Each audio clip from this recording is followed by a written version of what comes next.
This month, we're going to cover off 2 or 3 pricing strategies, which I think will be important to you in today's market. It's been a really important month for the economy in general. Base rate hasn't come down. We are out of the recession, which is great. Inflation is expected to hit 2% by the 22nd, which in turn will put pressure on the Bank of England to bring the base rates down, and hopefully mortgage rates will follow.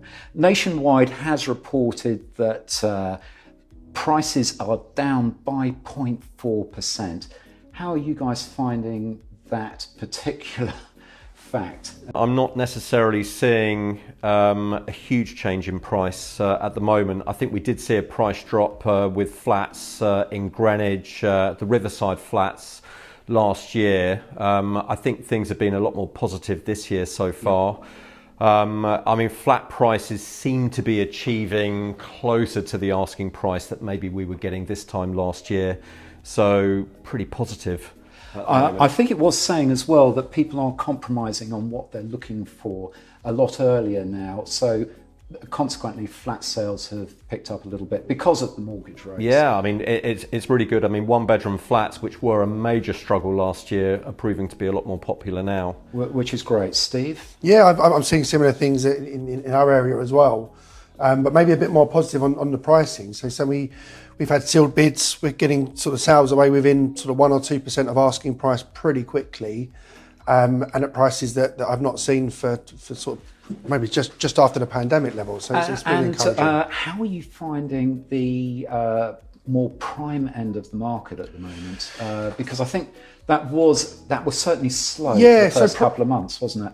Yeah, and it's still tricky. On a sort of ratio, I mean, I think it's 1 in 8 now. I've managed to find a buyer of houses north of 1.5 million, I think, since the turn of the year. Right. Okay. But it has got better, actually. In recent weeks, there's been a few of them that we're starting to put together now. We had a lovely house just around the corner, 2.3 million. That went in a few weeks ago. We're working on a couple more at the moment, and I've seen a few agents starting to have a bit more success at that price point as well. But it has been difficult. I've seen a lot more of the bigger properties popping up on your nibbles board in the office, which is great. Yeah. And you've got Foxesdale, I think, launching at the weekend. You've got 12 viewings on that? I think we're up to 15 now. 15 or 16 viewings on that. Million, and that went live on Friday night. That's on a guide of 2 to 2.25. Yeah. I'll come back onto that sort of guide price in a minute with some sort of advice on that. But that's proved to be very popular. We'll probably end up nearer to 20. And 20 viewings in sort of today's money is probably 60 viewings in kind of old money, just where the viewing ratio to sale ratio is arguably the best I've ever seen it. So yeah, that I'm very happy with the response. I think in Greenwich, we're kind of seeing similar levels with viewings on properties that are over sort of between 1.3, and I think our top price property at 1.95, where viewings levels seem to have picked up quite a bit in the last week and a half or so, which is positive. And then we had we had a house in Chevening Road in East Greenwich within the Housestow catchment that actually, when it came on the market, things started quite slow. It's now gone under offer, and viewings levels on that one in the last 2 weeks have been very good. Yeah, so they can be unpredictable, and it's sort of holidays and things like that. Exactly, we've had school holidays, bank holidays. It's just, and we had the mayoral elections and local elections as well a few weeks ago. So there's been quite a lot that's been happening. Yes, but volume has been excellent, and I think we really need to stress this. And that has been reported across the board generally. Volume is much better. March was great. April, May has been progressively stronger and stronger. We had an excellent month last month. I think 35, 36 sales, something like that. Very good. Yep. This month has started off even stronger, I think. Yeah, we're on 10 sales already, and what we the 14th, 15th of the month today. Yeah, that's great. It's which is really encouraging. Well. We're on 7 as of today for the month so far, which actually most of those have been done probably in the last 4 or 5 days. Okay. Yeah. And like you say, April was a fantastic month for us for sales agreed, and probably the best month we've had for 2.5 years. Having said that, things are still very price sensitive, I think, aren't Yep. they? So let's be absolutely clear about that. You get the price wrong, you miss the market, things will be slowing up for the election. You really want to get your sale in now. So pricing strategy, it's very tempting. Some agents are paid per instruction. So they're going to be coming in high. I went round to a property the other day actually, and I saw on the notes before we did the video over there, which was a really good one by the way, that they had a price range on the valuation of 650 to 950. Yeah. I think we were somewhere in the middle. As a guide price? No. There's two a range of separate agents valuing between 650 and 950. So, it's very difficult. You hear these high prices and you're drawn in, but it can really come back to bite you, can't it? Yeah. We take over actually quite a lot of instructions that have been sort of marketed already at prices that are just unrealistic. And it's tricky. And I get obviously as a seller, you always want to maximise your sale and you don't want to make sure you undersell, but getting that price right. So making sure you're dealing with an honest agent that's coming in at the right levels and showing you relevant comparables and actually justifying the price. And of course, you always want to push the envelope if you can. But yeah, being sensible on the price is definitely key. You're dealing with some agents, that can remain nameless, who obviously have high fees, who are coming in high, and they're saying, well, this justifies our fee because we can get more, but of course they can't. It's really important for us just to try and keep the pricing as realistic as possible, which, to be honest with you, most of my vendors appreciate. Absolute honesty and transparency when it comes to price. The problem is, if you don't get the property away quickly, prices start reducing. And it's shown on Rightmove, if you reduce the price, you do get an influx of new buyers. Yeah. But generally speaking, you will end up with less at the end of the day than if you price correctly from the outset. Yeah. So on that subject, pricing strategies, Steve, I'll pass it over to you. Yeah, a couple of things really. I think what's working really well for us and what a lot of agents I think miss is getting the price right in terms of kind of the parameters and the boundaries within the property portal. So Rightmove, Zoopla, on the market, etc. Yeah. So when you're a buyer and you're on these websites, I know you can do it, but you don't really enter your price. You don't type it in. You're selecting it from a drop-down box. Yeah. And actually at the kind of middle price ranges, they're quite big increment sort of jumps. So for example, I came across a property the other day on the market for 810,000.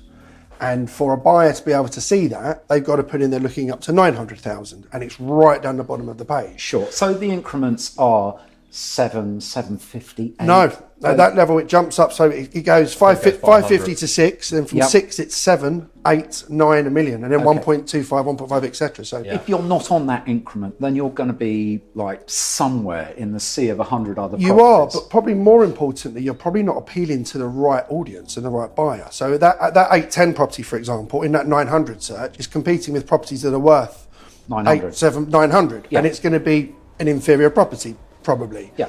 The buyer is probably going to come from that 800,000 range. So what we're doing and what's working really well for us is the guide prices. So for example, if I was advising that vendor, I would be suggesting a guide price of maybe 8 to 825 or 8 to 835. Yeah. Sort of price bracketing, having kind of 810, 815 as that middle number, but catching that 800 search, which will really fuel the viewings. And sort of touched upon it earlier, but that ratio viewing to sales, so the more help we've got in terms of generating more footfall, the better price you'll end up with. So on the details it says 8 to 835. On the portal it says 8. It does. So yes, it does. So it's kind of misleading, but when you go through the details, it gives the correct It is. So price. what's happened, and the sales team are really trained on this. So when an inquiry comes in, Mr. Smith phones up, I've seen a lovely property on the market for 800, or just to confirm, sir, it's actually a guide price of 8 to 825. Okay. They've had a range of valuations between 8 and 850, which is often the case. This is what we're pricing, and this is what we're expecting at this early stage. Do you want to come and have you? So it's the way it's handled. I think getting it on the thresholds on Rightmove is absolutely key. Absolutely critical. And keeping it fresh as well. I mean, we've done more guide prices in the last year or so than I've done for a long time. It's I think I always used to use that sort of old-fashioned approach where we would just start at a fixed price and then invite offers from there. But guide prices work really well. And if you've got your property on with agents, really important to check that they are refreshing their details every week, every couple of weeks, changing the photos around because it starts dropping down the listings. Change the description, change the photos, it pops to the top again, which is quite a useful fact to take on board. Also, there is an auction style of property where you're pricing like the auction houses. You're pricing at a low level to create big demand, and then you're starting to deal with bidding situations, which can push the price to very good levels. You've got to be careful with that, though. That's kind of eBay style approach. To kind of draw more people in, where just in case it doesn't get the response that you want. Nothing. You're not obliged to accept any offers. No. Having said that, but it can really generate really massive viewings levels. Yeah, and again, you're actually right, Guy. There is a risk obviously attached to that. I mean, if you've got a property that we know is going to be popular, and if the vendor's situation, I mean, vendor might have gone out and found their dream property, and they need to get it away. As much as obviously money is important, but sometimes the timing of it, look, it needs to happen in a couple of weeks, or it needs to happen, and we can afford to take a bit of a hit. That strategy can be very popular. But you say there is obviously a risk attached to that. So I think it's really important as well. If you are looking at agents, you really want to be looking at who is selling the property in my price range, because there's a lot of associated sales. So if we're selling we've sold 20 or 30 properties at the 7 to 1.2 range, then we're just going to have a much wider audience for your property to appeal to. So we'll be getting more people through the door because we've marketed and advertised so many properties in that price range. Guys, I think that pretty much covers it off. Thanks very much.